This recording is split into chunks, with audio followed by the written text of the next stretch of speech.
The prairies and the grasslands are truly an underrated part of the ecosystems of the planet. You're a firecracker, Mr. Roosevelt. Those guys look so cool up there. Oh my gosh, oh my gosh, okay. The Maatahe Trail is where the romance of my life began. Ow, ow! Woohoo! That is a good sound. Should we make camp here? I absolutely think so. I really just had no idea what was here. Oh man, it's getting real out here in North Dakota. Let's go, whoa! I'm Eric Hansen. When I see a trail, I see more than a path from point A to point B. A good trail is the ultimate opportunity to explore, to discover new landscapes, and to challenge myself. When I don't have a pack on my back, I'm thinking about my next big adventure, because my mission is simple. My mission is to discover the world's most epic trails. North Dakota is famous for sprawling prairies and grasslands, and is home to the largest beasts in North America, the infamous American bison. While North Dakota may not be the first state people think of when it comes to adventure, I've learned that just about every place has a surprise in store if you go with open eyes.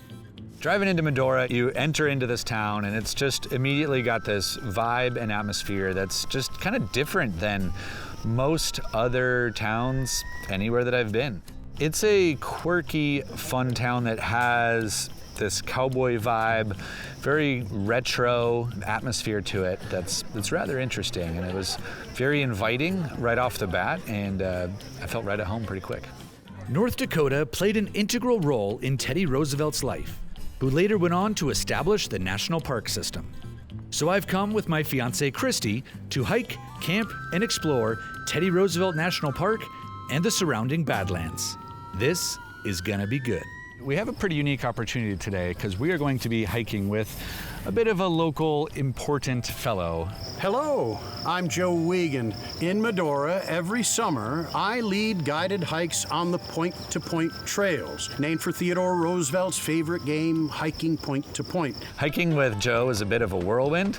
He's got a ton of energy, and he just brings so much enthusiasm and persona to his ability to really revive Theodore Roosevelt. He embodied him to the T. It was beautiful, it was fun, it was quirky, it was interesting, it was high energy, and you just felt like you were bouncing around the trails just like Theodore Roosevelt had done. Hello, Medora! Buddy! See, I even get away from the chief of police. Oh, hey! You're a firecracker, Mr. Roosevelt. If you haven't done it yet, this isn't the biggest bush, but if you haven't, just had a little sniff of sage. It smells so good. Yeah. I love that. Ooh, wow. Oh my gosh, I can smell it from here. That is pungent. Theodore Roosevelt went through some big hardships, losing his loved ones and then coming out here and trying to be able to heal from these adversities. And I absolutely loved kind of putting myself in his shoes, romanticizing this place as this sanctuary. For Roosevelt, conservation meant the wise use and utilization of our natural resources. TR said it was the right and duty of every generation to use the natural resources, especially of the public lands, but to do so in a way that left them in better condition for future generations and not in worse. Yeah. In the words of Theodore Roosevelt, do what you can, with what you have, where you are. Keep your eyes on the stars and your feet planted firmly on the ground. Believe you can, and you're halfway there. Bully. Epic Trails is brought to you by Bean Vivo, fueling your adventure. Mystery Ranch, built for the mission. And Cotopaxi, gear for good.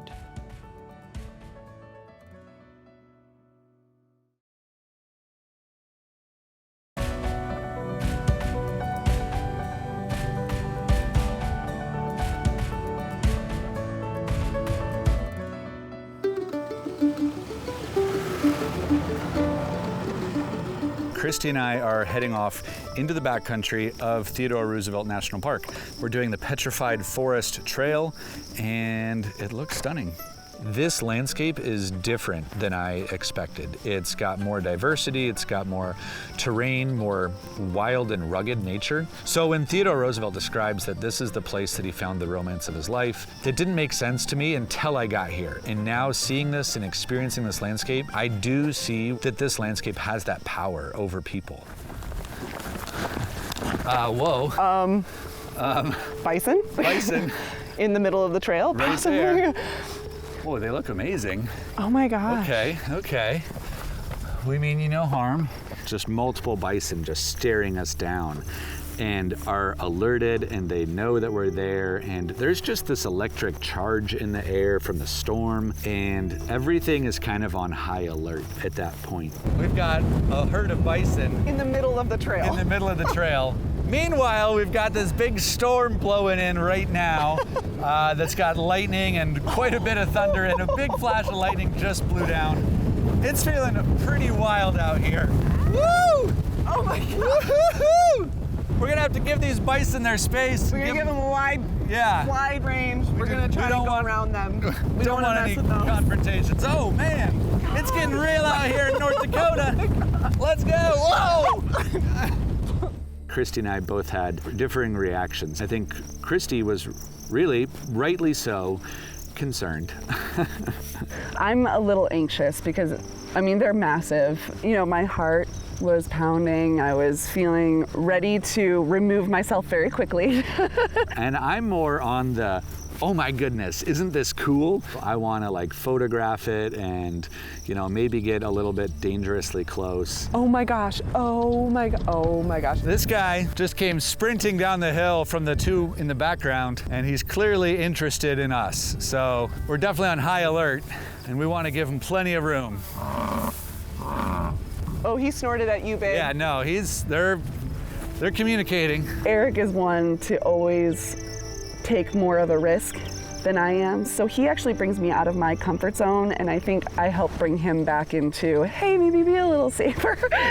So we kind of balance each other out in those ways. Christy has a lot more caution than I do about danger, and you know, maybe she's right. What the heck? All right, that was amazing. What? Sorry, I ran away. You probably made the right call. I was so worried that you were gonna just get charged. I've never seen anything like that. Those bison were on the move. You good? That was Exhilarated. Wild. We got a storm, we've got bison. It's like, you know, lightning. It just, all of it's like, All of the it's adrenaline is right up. now. Yeah. Yeah, that was epic. Wow. Should we make camp here? I absolutely think so. Yeah, I think nice this looks flat, great. beautiful view. We got petrified wood down there. Something I love about backpacking is after you've hiked on the trail and you've worked hard and you've found a good spot to camp and you finally like get there, you set up your camp, there's just this really beautiful moment to breathe and relax and just drink in a scene together.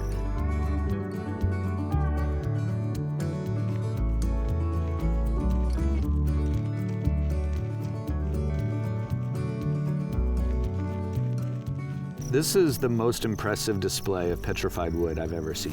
Look at this thing. Wow. I love the textures and the color. It's got some really vibrant color in here.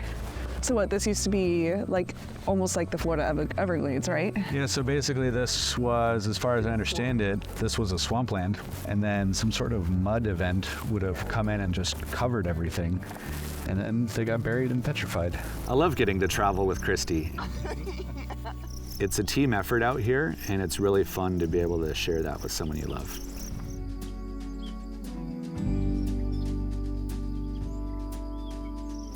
Eric brought me into this world of backpacking, and it's really fun when you can share in your partner's passions. So getting to be out here with him and watching him in his element, it makes me so happy.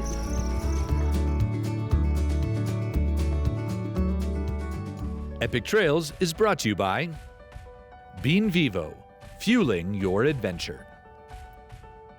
Wiley X, go confidently. And don't forget to join our online community on Facebook, Instagram, and YouTube.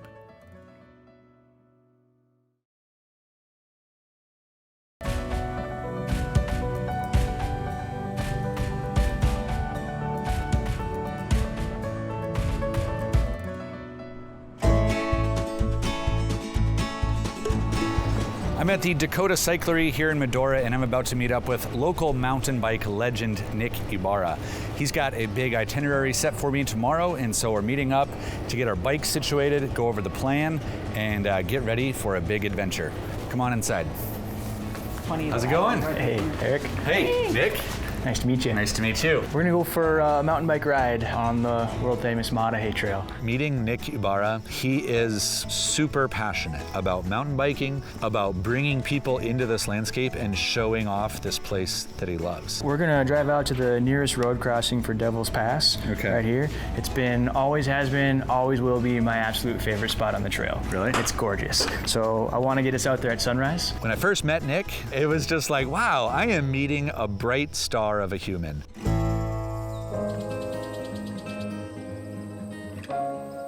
So Nick and I just drove through early morning to get here at sunrise. Sun's just coming up, and we have this big feature that's going to really kick off our adventure for today. It's Devil's Pass. It's this gnarly little spine that connects these two land features. And then we're going to be riding across that and then continuing down the Matahe for the next bunch of miles, crossing rivers, getting dirty, getting wild. It's going to be a fun day. This is my favorite place in the world. If I had to choose anywhere to live, this would be it. And so it's really cool to be here and share the experience with Eric. The Matahe Trail is where the romance of my life began.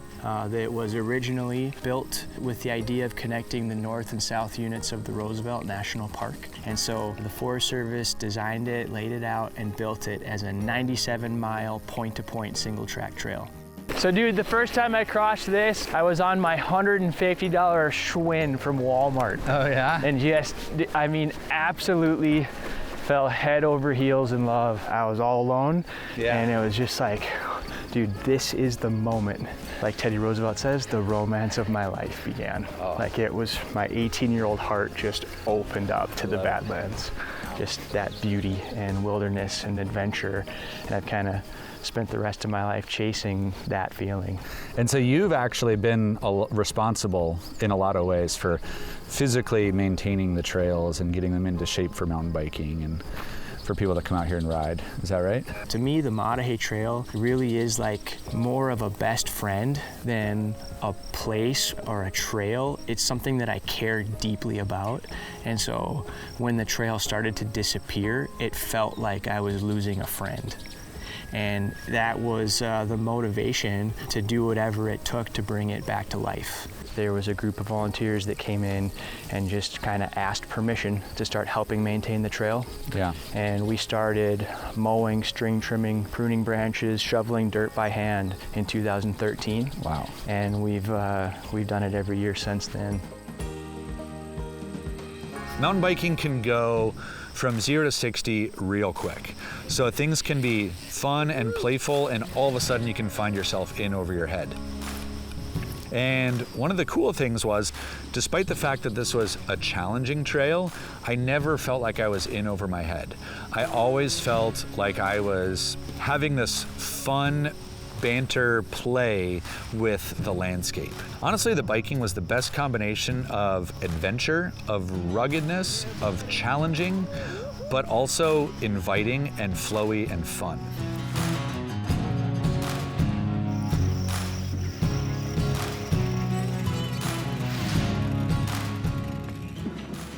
Let's go across the Little Missouri. Ooh, that is some mud. Dude, woo-hoo. This is a high dollar mud treatment right here, man. Wow, we should sell this to tourists. It's not the experience I thought I would have today. I thought I would be riding it, not the other way around. Nick did an amazing job of showing this landscape that he loves, showing the trail that he's deeply tied to, and making me feel right at home.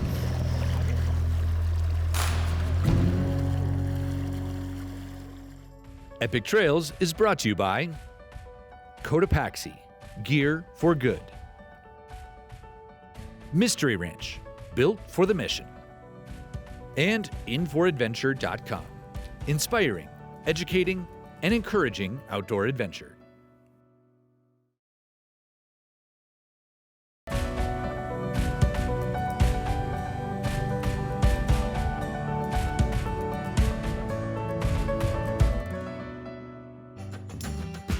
Christy and I are on the road and heading to the quaint Watford City to explore the north unit of the national park. But first, we have to try our luck at a sport the local people can all relate to. Christy and I have arrived at Lake Sakakawea here in North Dakota. Have you ever done kayak fishing before? Not kayak fishing, but I did grow up fishing with my grandfather, so hopefully I make him proud today. We're about to meet up with Mike, who is a local fishing guide and expert in the arts of walleye here. And we hear that this is the place to come to fish for walleye. Lake Sakakawea is huge. It's like 190 miles long. Yeah. Wow. We're not going to paddle that much today. We're not doing all. Okay. Right off the bat, getting on the water, I had a strike and I had a fish on. Oh. What is that? Oh. I think I got something. Oh, you want something? I got something. We got something. Oh. Oh. The emotional roller coaster of fishing was, there were so many ups and downs, as you would on a roller coaster. Come on. Woohoo! Get it. No! No! We're 2 for 2 on failing. We call that, yeah, exactly. We're 100% on fail. I had a lot of moments of, oh, I got one. No, I don't. For me, I feel like a capable outdoorsman, but it was kind of humbling. We were pretty much saying we're done. We're just not gonna get a fish today and we have to go find dinner because we do not have one that we can eat. And then all of a sudden, I hooked this massive walleye. Nice! Look at this fish I just got! Honestly, I'm constantly proud of Christy. I'm constantly impressed by Christy. And seeing her pull that fish out and provide us dinner was such a joy and a special moment. I loved it. You crushed it, babe. Thank you. That is an awesome, beautiful fish. Yeah.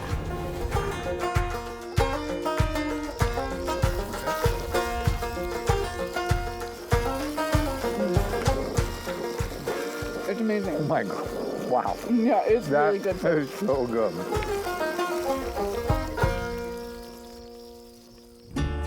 So Christy and I are in the north unit of Theodore Roosevelt National Park, and we are setting off on one of the premier and most rugged and remote trails in the park system here. We're going to be hitting the Achenbach Trail, so I'm excited to see what this place is all about. The south unit and the north unit of Theodore Roosevelt National Park are two distinct but united regions of North Dakota. The north unit is a little bit more like a canyon in the prairies, mixed with mud and unique geological features. The textures and the colors are always the things that bounce out at me. There's so many different types. So there's the smooth textures, there's the really rough ones, and this place is abundant of textures, and my brain is lighting up like crazy. It's almost like each place needs to be visited independently, and to go to one, to go just to the north unit or to go just to the south unit isn't quite enough. You really need to experience both to be able to understand this place in its full nature. Honestly, this has been super cool. Every 100 yards we're going, I'm seeing something new, seeing something that surprises me. So now the plan is continue on. We're going to be staying at the Juniper Campground, which is kind of the midway point of this Achenbach Trail. And then we'll pick it back up and resume tomorrow. So Christy and I arrived pretty late into the Juniper Campground last night, hoping that we get some clouds that'll break up and the sunlight will come out and have a beautiful day once again on the trail. So this is actually something I've been excited to see, these cannonball concretions. There's these spherical, almost egg-like looking balls. Right, they're strange. They're like, that doesn't make sense on how they've been created. Yeah. And so as far as I understand, they were actually formed by water and minerals gravitating together and forming these balls deep within the sediment, and now they're just being exposed as this mud and everything being eroded is away. eroded. And so we're just discovering them Right. now. So the Achenbach Trail crosses the Little Missouri River, but there's no bridge or anything. So that's part of the adventure. So right now, Christy and I are looking for a way to cross, and we're just gonna literally have to hike through. Just hike up our pants and hope it doesn't get too deep. Hope the mud isn't too quicksandy. So yeah, that's all part of the fun out here. Wow. Yeah, there's some good mud in here. I'm like just ready for drop-offs anywhere. Yeah, there's like no visibility into this muddy water. No. You have no idea what you're stepping into. Oh gosh. It is getting deeper. Oop. Oop. Uh-oh. And muddier. Achenbach Trail, North Dakota. Oh, I think that was the deepest spot. It was. Oh, that was deeper than I was expecting. Woo! Good job back there. Getting wild, getting muddy, and heading into the unknown together. That's what our journey here in North Dakota and in life is all about. Well, we did it. We have concluded our hike here on the Achenbach Trail. This was a proper adventure and I have loved it. There is so much more to North Dakota than you might expect, and that's one of the things that I've truly loved about this experience. It's been so cool to share this with my partner Christy, and I am just so grateful for this amazing adventure here.